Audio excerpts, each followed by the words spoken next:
అసలు ఎంత దారుణం అంటే అసలు మతం మీద కూడాను చివరికి దేవుణ్ణి కూడా వదిలిపెట్టాల రాజకీయాలకి. ఇది ఇంత ఘోరం ఎప్పుడూ ఎక్కడా లేదు. ఇది ప్రత్యేకంగా ఈ కూటమి ప్రభుత్వంలో చూస్తున్నాం. ఇంత అన్యాయం, ఇంత దుర్మార్గం మరి దేనికి చేస్తున్నారో ఆ భగవంతుడి మీద కూడా నిందలేస్తూ చాలా అపచారంగా. మరి అదేంటంటే మరి వాళ్ళు చెప్పడం మాత్రం మరి పెద్ద హిందూ సంస్థ అని పవన్ కళ్యాణ్ ఏదేదో పెద్ద పెద్ద మాటలు మాట్లాడు సనాతన ధర్మం అంటాడు. ఇదేనా సనాతన ధర్మం? ఇదేనా ఆయన చేసే సనాతన ధర్మం? ఒక దేవుడి మీద కూడా చివరికి వెంకటేశ్వర స్వామిని కూడా వదలకోకుండా రాజకీయం చేస్తారు. ఇంత దుర్మార్గం ఈ కూటమి ప్రభుత్వం ఉంది.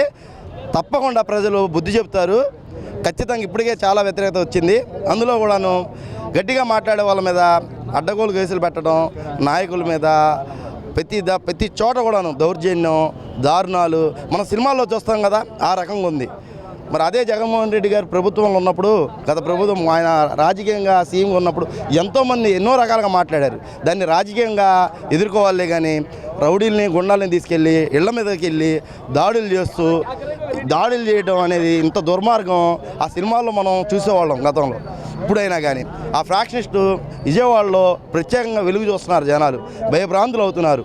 వీళ్ళ దుర్మార్గ రాజకీయం ఈ రకంగా ఉంది.